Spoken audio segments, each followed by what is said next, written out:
everyone. So the topic of week 6 reading is distributed embodied cognitions, and I am your discussion leader, Ningning. My partner, Xueyi, and I will give you a brief introduction of the materials and the readings. Perkins introduced the perspective of person plus surround as a compound system that thinks and learns, which thinking and learning involves not only the person but also her surround. This idea relates to Royal Peace concept of distributed intelligence, which is the idea that we should reconsider human cognition as distributed beyond the person, that it can also include other persons, symbolic media, environment, and artifacts. Perkins summarized this as follows.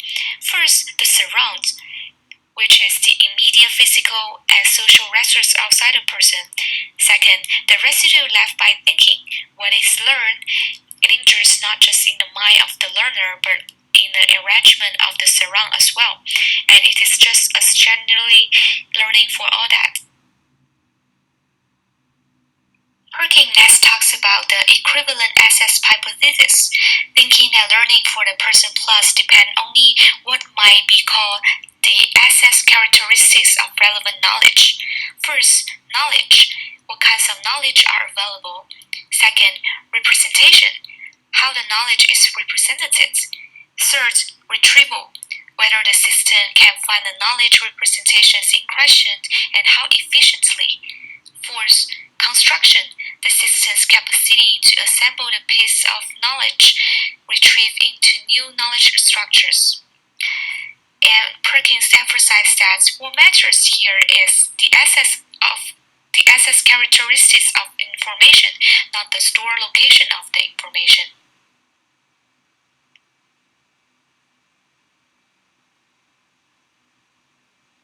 Perkins also discussed the distribution of executive function in the person plus environment.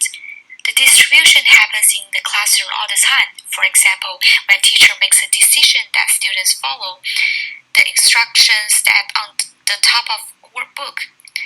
There's an important thing that we need to keep in mind. We should not rely on fingertip effect, which is expect the fingertip effect to do all the job, assuming people will automatically take advantage of the opportunities simply because the support systems are available out there.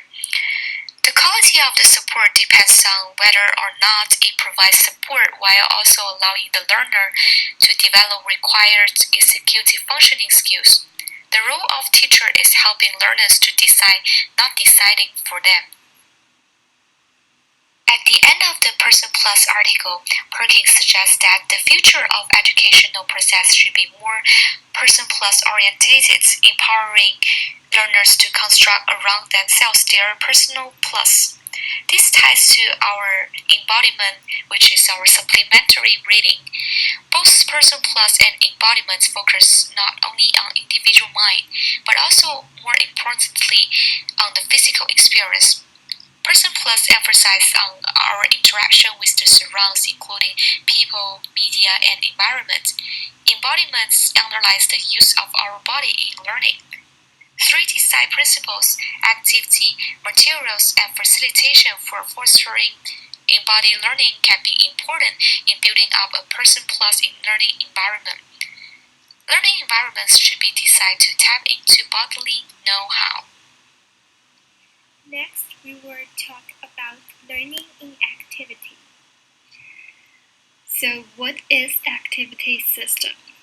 An activity system is any kind of system where people are doing certain things and working together in certain ways and communicating in certain ways.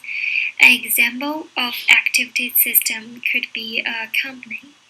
There are employees, managers, stakeholders, and there are also certain tools that these people use to accomplish their goals. There are 3 basic components of an activity system. First is subject, which is practitioner in the system. Next is tool or resource. This is going to include anything that the subject within the system used to get things done. It could be a computer, a phone, or a non-electronic thing like a piece of paper. Last is objective, or the goal that the subject tried to achieve. Other elements in the system include rules, community, division of labor. For the example I gave out in last slide, rules could be something like the aimed sale of a product or a specific requirement from customer. Community could include people from, let's say the IRS. Those are people who are not in the activity system but could relate with the system. All these elements work together to determine the outcome of an activity system. According to Engstrom, expansive learning is initiated when some individuals involved in a collective activity takes action of transforming an activity system through reconceptualization of the object. To analyze learning in an activity system, psychologists need to recognize changes in the practice and explain how the changes were achieved. So how can we apply the concept of expansive learning in teaching? Engel proposed this idea of expansive framing of interactions. According to him, the learning contexts have to provide enough opportunities for students to actively contribute to the construction of their knowledge.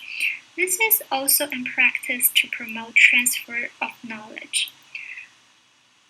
The idea behind contextualizing or anchoring upward is that the learning context has to be designed in a way that inspires students to think about their structure and the future of the entire activity system. Now let's take a look at embodiment and embodied design.